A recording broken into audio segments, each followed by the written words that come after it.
अय्यूब का ग्रंथ अध्याय 31। मैंने अपनी आंखों के साथ समझौता कर लिया कि मैं किसी कुमारी पर दृष्टि नहीं डालूंगा। स्वर्ग में ईश्वर मनुष्य का कौन सा भाग्य निर्धारित करता है? सर्वशक्तिमान आकाश की ऊंचाइयों से उसे कैसे विरासत देता है? क्या वह विधर्मी का विनाश और कुकर्मी की विपत्ति नहीं है? क्या वह मेरा आचरण नहीं देखता, मेरा एक एक कदम नहीं गिनता? तो क्या मैं झूठ के मार्ग पर चला? क्या मेरे पैर कभी कपट की ओर बढ़े? जब ईश्वर मुझे न्याय की तुला पर तौलेगा तो उसे पता चलेगा कि मैं निर्दोष हूँ। यदि मैं पथ भ्रष्ट हुआ, यदि मेरा मन मेरी आंखें के पीछे चला, यदि मेरे हाथ कलंकित हो गए हैं, तो मैंने जो बोया है उसे कोई दूसरा खाए, मैंने जो रूपा है उसे कोई दूसरा उखाड़े। यदि मेरा हृदय किसी स्त्री पर असक्त हो गया है, यदि मैं अपने पड़ोसी के द्वार पर घात में बैठा रहा, तो मेरी पत्नी दूसरों के लिए चक्की पीसे और अन्य लोग उसका शील भंग करें, क्योंकि मेरा ऐसा व्यवहार महापातक होता, ऐसा कुकर्म होता जो दंड के योग्य है। वह एक आग बनता जो मेरा विनाश करती और मेरी समस्त संपत्ति जला देती। यदि मेरा दास या मेरी दासी को मुझसे शिकायत हुई और मैंने उनके साथ अन्याय किया होता, तो ईश्वर के बुलाने पर मैं क्या करता?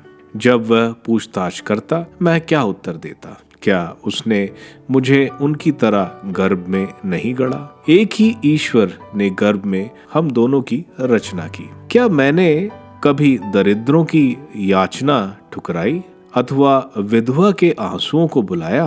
क्या मैंने कभी अनाथ को दिए बिना अकेले ही अपनी रोटी का टुकड़ा खाया? मैंने पिता की तरह बचपन से उसका पालन पोषण किया। जन्म से ही मैं उसकी देखरेख करता आया हूँ।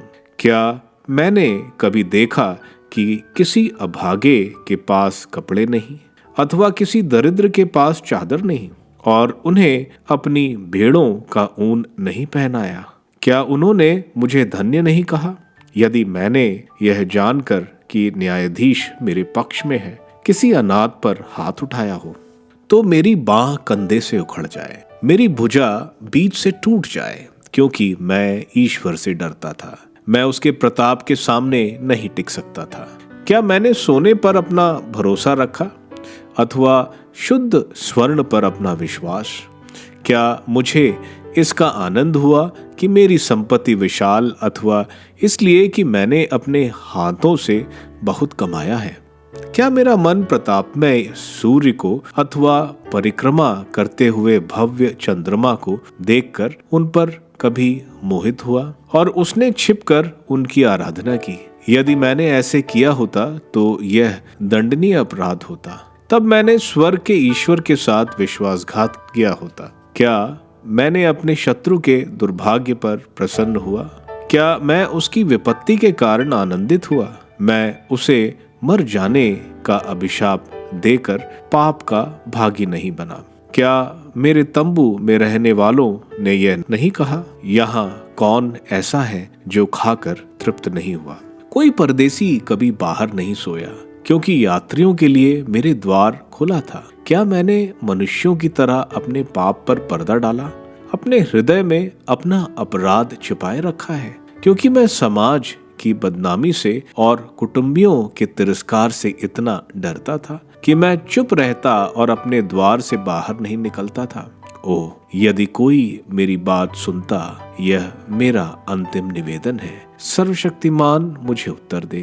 मेरे विरोध ने मेरे विरुद्ध जो अभियोग पत्र लिखा है, मैं उसे अपने कंधे पर रखूंगा, उसे मुकुट की तरह धारण करूंगा। मैं उसे अपने सब कर्मों का लेखा दूंगा। मैं निर्भीक होकर उसके सामने उपस्थित होऊंगा। यदि मेरी भूमि मेरी शिकायत करती, यदि उसकी हल रेखाएं आंसुओं से तर है, यदि मैंने बिना दाम चुकाए उसकी उपज खाई, यदि मैंने असामियों का शोषण किया, तो मेरे खेत में गेहूं के बदले कांटे उगे, जौ के बदले दुर्गंधित घास।